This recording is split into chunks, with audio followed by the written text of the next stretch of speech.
എല്ലാവർക്കും നമ്മുടെ പുതിയ വീഡിയോയിലേക്ക് സ്വാഗതം. ഇന്നത്തെ നമ്മുടെ റെസിപ്പി രാവിലെ നമുക്ക് ബ്രേക്ക്ഫാസ്റ്റ് ആയിട്ട് അല്ലെങ്കിൽ വൈകിട്ട് ഡിന്നറിനൊക്കെ ആണെങ്കിലും ഉണ്ടാക്കിയെടുക്കാൻ പറ്റിയ കറി പോലെ ആവശ്യമില്ലാത്ത നല്ല ടേസ്റ്റി ആയിട്ടുള്ളൊരു ആലു പൊറോട്ടയാണ്. നല്ല സോഫ്റ്റ് ആയിട്ടുള്ള, അതുപോലെ തന്നെ അരികൊന്നും പൊട്ടിപ്പോകാതെ നല്ല പെർഫെക്റ്റ് ആയിട്ട് തന്നെ നമുക്കിത് വീട്ടിൽ ചെയ്തിട്ടെടുക്കാൻ പറ്റും. അപ്പോൾ ഗോതമ്പ് പൊടി കൊണ്ടുള്ള നല്ല ടേസ്റ്റി ആയിട്ടുള്ള ഈ ഒരു ആലു പൊറോട്ട എങ്ങനെയാണ് തയ്യാറാക്കുന്നതെന്ന് നമുക്കൊന്ന് കണ്ടു നോക്കാം. ഈ ഒരു വീഡിയോ കണ്ടുകൊണ്ടിരിക്കുന്ന സമയത്ത് നിങ്ങൾക്ക് ഇഷ്ടപ്പെടുവാണെങ്കിൽ മറക്കാതെ തന്നെ ഒരു ലൈക്ക് ബട്ടണും കൂടെ ഒന്ന് ക്ലിക്ക് ചെയ്യണേ. ചാനലൊന്ന് സബ്സ്ക്രൈബ് ചെയ്ത് സപ്പോർട്ടും കൂടി ചെയ്യുക. അപ്പോൾ ആദ്യം തന്നെ നമുക്ക് 250 ml ഈ ഒരു കപ്പിൽ 2.5 കപ്പ് അളവിൽ ഗോതമ്പ് പൊടി ഞാൻ ഈ ഒരു പാത്രത്തിലേക്ക് ഇട്ട് കൊടുക്കുകയാണ്. അളവ് കപ്പില്ലെങ്കിൽ സാധാ വലിപ്പമുള്ളൊരു ഗ്ലാസ്സിൽ നമ്മളൊരു 2.5 ഗ്ലാസ് ഗോതമ്പ് പൊടി എടുത്താൽ മതി. ഇനി ഈ ഒരു ഗോതമ്പ് പൊടിയിലേക്ക് ആവശ്യത്തിനുള്ള ഉപ്പും കൂടി നമുക്ക് ഇട്ട് കൊടുക്കാം. എന്നിട്ട് നന്നായിട്ട് ഇതുപോലെ മിക്സ് ചെയ്തിട്ട് എടുക്കുക. ഉപ്പും ചേർത്ത് ഇതുപോലെ നന്നായിട്ട് മിക്സ് ചെയ്തതിന് ശേഷം ഇനി നമുക്കിതിലേക്ക് ആവശ്യത്തിനുള്ള വെള്ളം ഒഴിച്ച് കൊടുത്തിട്ട് നിന്ന് കുഴച്ചിട്ടെടുക്കണം. അത്യാവശ്യം നല്ല സോഫ്റ്റ് ആക്കി തന്നെ വേണം കേട്ടോ നമ്മൾ ഈ ഒരു ആലു പൊറോട്ടയ്ക്ക് വേണ്ടിയിട്ടുള്ള ഒരു മാവ് റെഡിയാക്കി എടുക്കാൻ വേണ്ടിയിട്ട്. മാവ് കുഴച്ചിട്ടെടുക്കാൻ വേണ്ടിയിട്ട് ഇതുപോലെ നോർമൽ വാട്ടറാണ് എടുത്തിരിക്കുന്നത്. അപ്പോൾ ആദ്യം 1 കപ്പ് വെള്ളം എടുത്തിട്ടുണ്ട്. അത് നമുക്ക് ഇതുപോലെ കുറച്ച് ഒഴിച്ച് കൊടുത്തിട്ട് ഈ ഒരു മാവൊന്ന് കുഴച്ചിട്ടെടുക്കാം. അപ്പോൾ കുറച്ചായിട്ട് ഇതുപോലെ ഒഴിച്ചു കൊടുത്ത് ആ ഒരു കപ്പ് ഫുള്ളായിട്ട് ഞാൻ ഇതിലേക്ക് ഒഴിച്ചു കൊടുത്തിട്ടുണ്ട്. ഇനി ഇതിലേക്ക് കുറച്ചും കൂടി വെള്ളത്തിൻ്റെ ഒരു ആവശ്യമുണ്ട്. അപ്പോൾ കുറച്ചായിട്ട് ഇതുപോലെ ഒഴിച്ചു കൊടുത്തിട്ട് നമ്മളൊന്ന് കുഴച്ചിട്ടെടുക്കുക. അപ്പോൾ 1 കപ്പും ഒരു 2.5 ടേബിൾ സ്പൂണും കൂടാണ് കേട്ടോ ഞാനിപ്പോൾ ഇതിലേക്ക് വെള്ളം ചേർത്ത് കൊടുത്തിരിക്കുന്നത്. ഞാനിപ്പോൾ ഇതിൽ പറയുന്ന ഒരു വെള്ളത്തിൻ്റെ കറക്റ്റ് അളവായിരിക്കണം എന്നില്ല നിങ്ങൾ ചെയ്യുന്ന സമയത്ത്. കാരണം നമ്മളൊക്കെ എടുക്കുന്ന ഗോതമ്പ് പൊടി അനുസരിച്ച് ചിലപ്പോൾ വെള്ളത്തിൻ്റെ അളവ് കുറച്ച് കൂടിയോ കുറഞ്ഞോ ഒക്കെ ഇരിക്കാം. ഇതുപോലെ കണ്ടില്ലേ, ഈ ഒരു പരുവത്തിന് നമ്മളൊന്ന് കുഴച്ചിട്ടെടുത്താൽ മതി. ഇതുപോലെ ഒന്ന് കുഴച്ചെടുത്തതിന് ശേഷം ഇനി നമുക്കിതിലേക്ക് ഒരു 2 ടീസ്പൂൺ അളവിൽ ഓയിൽ ചേർത്ത് കൊടുക്കാം. ഞാനിപ്പോൾ ഇതിലേക്ക് സൺഫ്ലവർ ഓയിലാണ് കേട്ടോ ഒഴിച്ച് കൊടുത്തിരിക്കുന്നത്. ആദ്യം 1 ടീസ്പൂൺ ചേർത്ത് കൊടുത്ത് ഒന്ന് കുഴച്ചിട്ടെടുക്കുക. ശേഷം ഇതിലേക്ക് വീണ്ടും 1 ടീസ്പൂണും കൂടെ ഞാൻ ഒഴിച്ച് കൊടുത്തിട്ടുണ്ട്.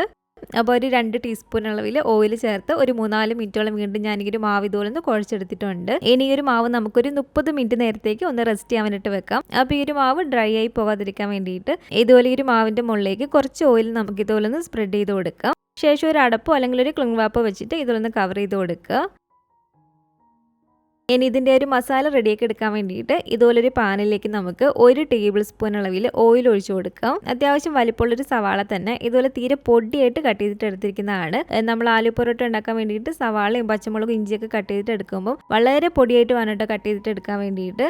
ഒരുപാട് വലിപ്പം കൂടി പോയിട്ടുണ്ടെങ്കിൽ നമ്മളിത് പരത്തുന്ന സമയത്ത് പൊട്ടിപ്പോവും. അതാണ് മെയിൻ ഒരു കാരണം പൊട്ടിപ്പോകാനുള്ളത്. അതുപോലെ തന്നെ ഒരു 3 പച്ചമുളക് ഇതുപോലെ തീരെ ചെറിയതാക്കി കട്ട് ചെയ്തതും കൂടെ നമുക്ക് ഇതിലേക്ക് ഇട്ട് കൊടുക്കാം. ഒരു 1.5 ടീസ്പൂൺ അളവിൽ ഇഞ്ചി തീരെ ചെറിയതാക്കി കട്ട് ചെയ്തതും കൂടെ ഇതിലേക്ക് ഇട്ട് കൊടുത്തിട്ട് നന്നായിട്ട് ഇതൊന്ന് ഇളക്കിയിട്ടെടുക്കുക. സവാള ഒരുപാടങ്ങ് വഴഞ്ഞു പോകേണ്ട ആവശ്യമില്ല. അത്യാവശ്യം നമുക്കൊന്ന് വാടി കിട്ടിയാൽ മതി. അപ്പോൾ ഇതുപോലെ ഇളക്കി കൊടുത്ത് സവാള അത്യാവശ്യം ഇതുപോലെ ഒന്ന് വാടി വരുന്ന സമയത്ത് ഇനി നമുക്കിതിലേക്ക് ആവശ്യത്തിനുള്ള പൊടികൾ ചേർത്ത് കൊടുക്കാം.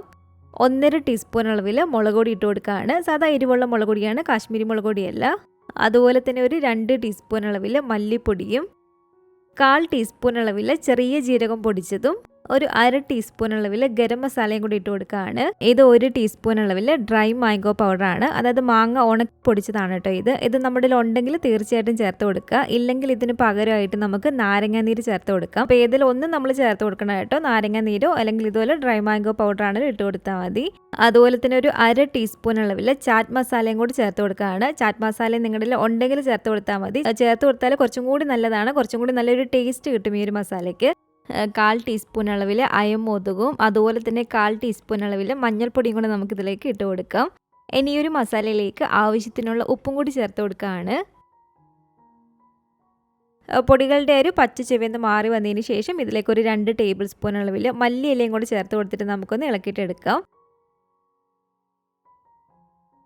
അപ്പോൾ ഇതിവിടെ റെഡി ആയിട്ടുണ്ട്. ഇനി നമുക്ക് ഫ്ലെയിം ഓഫ് ചെയ്ത് കൊടുത്തേക്കാം. ഇനി നമുക്ക് ഇതിലേക്ക് വേണ്ടത് ഒരു 4 മീഡിയം വലിപ്പമുള്ള ഉരുളക്കിഴങ്ങ് നല്ല പോലെ തന്നെ ഒന്ന് പുഴുങ്ങിയെടുത്തിരിക്കുന്നതാണ് കേട്ടോ. അപ്പോൾ നന്നായിട്ട് പുഴുങ്ങിയെടുത്തിരിക്കുന്ന ഈ ഒരു ഉരുളക്കിഴങ്ങിലേക്ക് നമ്മളിപ്പോൾ റെഡിയാക്കി വെച്ചിട്ടുള്ളൊരു മസാല എല്ലാം കൂടി ഇട്ട് കൊടുക്കാം. എന്നിട്ട് നന്നായിട്ട് ഇതിലൊന്ന് ഉടച്ച് കൊടുക്കുക കേട്ടോ. മസാല എല്ലാം തന്നെ ഇതുപോലെ ഇട്ട് കൊടുത്തതിന് ശേഷം ഈ ഒരു ഉരുളക്കിഴങ്ങ് നന്നായിട്ടൊന്ന് ഉടച്ച് കൊടുക്കുക. ഇതുപോലെ ഒരു ഫോർക്കോ അല്ലെങ്കിൽ ഒരു പൊട്ടറ്റോ സ്മാഷറോ വെച്ചിട്ട് നന്നായിട്ട് നമ്മളിതൊന്ന് ഉടച്ച് കൊടുക്കുക കേട്ടോ. അത്യാവശ്യം ഒന്ന് ഉടച്ചെടുത്തതിന് ശേഷം ഇനി നമ്മൾ കൈ കൊണ്ട് ഒട്ടും തന്നെ കട്ടകളില്ലാതെ നന്നായിട്ടൊന്ന് മിക്സ് ചെയ്തിട്ട് എടുക്കണം. അപ്പോൾ ഇത് കണ്ടില്ല, ഒട്ടും തന്നെ കട്ടകളില്ലാതെ ഇതുപോലെ ഞാനൊന്ന് കുഴച്ചെടുത്തിട്ടുണ്ട്. ഈ ഒരു പരുവത്തിന് വേണം കേട്ടോ നമ്മൾ മസാല റെഡിയാക്കി എടുക്കാൻ വേണ്ടിയിട്ട്. ഉരുളക്കിഴങ്ങിൻ്റെ കഷ്ണങ്ങൾ അതിൽ കിടന്നാൽ നമ്മളിത് പരത്തിയെടുക്കുന്ന സമയത്ത് ഇതങ്ങ് പൊട്ടിപ്പോവും. അപ്പോൾ ഇതുപോലെ നമ്മൾ മസാല ഒന്ന് റെഡിയാക്കി എടുക്കുക. നമ്മൾ ആ ഒരു മസാലയിലേക്ക് ഉപ്പൊക്കെ ചേർത്ത് കൊടുത്താണ്. ഇനി ഈ ഒരു സമയത്ത് നിങ്ങൾ ഇതിൻ്റെ ഉപ്പ് നോക്കുക. കാരണം നമ്മൾ ഉരുളക്കിഴങ്ങും കൂടി ചേർത്ത് കൊടുത്താണ്. അപ്പോൾ ഈ ഒരു സമയത്ത് നിങ്ങളിതിൻ്റെ ടേസ്റ്റ് നോക്കിയിട്ട് ഉപ്പ് കുറവായിട്ട് തോന്നുന്നുണ്ടെങ്കിൽ ആവശ്യത്തിനുള്ള ഉപ്പും കൂടി ചേർത്ത് കൊടുക്കുക. അപ്പോൾ ഈ ഒരു മസാല ഇവിടെ റെഡി ആയിട്ടുണ്ട്. നമ്മൾ ഈ ഒരു മാവ് കുഴച്ച് വെച്ചിട്ട് കറക്റ്റ് 30 മിനിറ്റോളം ആയിട്ടുണ്ട് കേട്ടോ. ഇനി ഈ ഒരു മാവിൽ നിന്ന് അത്യാവശ്യം കുറച്ച് വലിപ്പത്തിൽ തന്നെ ഇതുപോലെ എടുത്തിട്ട് കൈ കൊണ്ട് നമ്മൾ നന്നായിട്ട് ഉരുട്ടിയിട്ട് എടുക്കുക. ബാക്കിയുള്ള മാവ് നമ്മൾ ഇതുപോലെ കവർ ചെയ്ത് തന്നെ വെച്ച് കൊടുക്കണം കേട്ടോ, അല്ലെങ്കിൽ ആ ഒരു മാവിരുന്നങ്ങ് ഉണങ്ങിപ്പോവും. ഏകദേശം ഒരു 2 ചപ്പാത്തിയൊക്കെ നമ്മൾ പരത്താൻ എടുക്കുന്ന അത്രയും തന്നെ മാവ് നമ്മൾ എടുക്കണം. ഇതുപോലെ മാവ് എടുത്തിട്ട് കൈ കൊണ്ട് ആദ്യം ഒന്ന് ഉരുട്ടിയിട്ട് എടുക്കുക. ശേഷം ഇതുപോലെ ഒരു പാത്രത്തിൽ നമ്മൾ കുറച്ച് ഗോതമ്പ് പൊടിയോ അല്ലെങ്കിൽ മൈദ വേണമെങ്കിൽ എടുക്കാം. ഇതുപോലെ കുറച്ച് പൊടി നമ്മൾ ഇട്ട് കൊടുത്തിട്ടുണ്ട്. കൈ കൊണ്ട് ഇതുപോലെ ജസ്റ്റ് ഒന്ന് പരത്തിയതിന് ശേഷം ഈ ഒരു പൊടിയിലേക്ക് ഇട്ട് കൊടുത്തിട്ട് 2 സൈഡും ഈ ഒരു മാവിൻ്റെ എല്ലാ ഭാഗത്തും എത്തുന്ന രീതിയിൽ ആ ഒരു പൊടി ഒന്ന് ആക്കി കൊടുക്കുക. എന്നിട്ട് വീണ്ടും കൈ വെച്ചിട്ട് നമ്മൾ ഇതുപോലെ ഒന്ന് പരത്തി കൊടുക്കുക കേട്ടോ, ഇങ്ങനെ ഈ ഒരു രീതിക്ക്. ഇതിൻ്റെ ഈ ഒരു സെൻറ്റർ ഭാഗം ഒരുപാട് കട്ടി കുറയ്ക്കാതെ ഇതുപോലെ സൈഡിൽ നിന്നായിട്ട് നമ്മൾ ഇതുപോലെ ഒന്ന് പരത്തി കൊടുക്കുക. ഇതുപോലെ ഒന്ന് പരത്തിയെടുത്തതിന് ശേഷം ഇനി നമുക്കിതിലേക്ക് വേണ്ടത് ആ ഒരു മസാലയാണ്. ഇത് കണ്ടില്ലേ, ഈ ഒരു വലുപ്പത്തിൽ നമ്മൾ മസാല ഒന്ന് ഉരുട്ടിയെടുക്കുക കേട്ടോ. ഈ ഒരു വലുപ്പത്തിൽ നമ്മൾ മസാല ഒന്ന് ഉരുട്ടിയെടുത്തതിന് ശേഷം ഈ ഒരു മാവിലേക്ക് നമുക്ക് വെച്ച് കൊടുക്കാം. എന്നിട്ട് പതിയെ കൈ കൊണ്ടൊന്ന് പ്രസ് ചെയ്ത് കൊടുക്കുക ഒരു മസാല. അതിനുശേഷം ഈ ഒരു മാവിൻ്റെ സൈഡെല്ലാം ഇതുപോലെ കൂട്ടി പിടിച്ചിട്ട് നമ്മളൊന്ന് കവർ ചെയ്ത് കൊടുക്കുക ഫുള്ളായിട്ട്.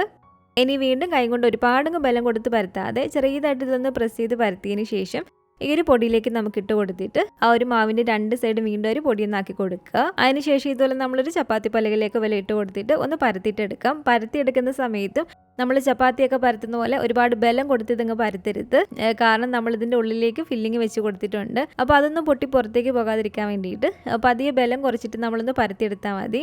ഈ ഒരു മാവ് നല്ല സോഫ്റ്റ് ആണ്, അതുകൊണ്ട് നമ്മൾ ഒരുപാട് ബലമൊന്നും കൊടുക്കേണ്ട ആവശ്യവും വരത്തില്ല. പതിയെ നമ്മൾ ഒരുപാട് ബലം കൊടുക്കാതെ ഇതുപോലെ ഒന്ന് പരത്തിയെടുത്താൽ മതി.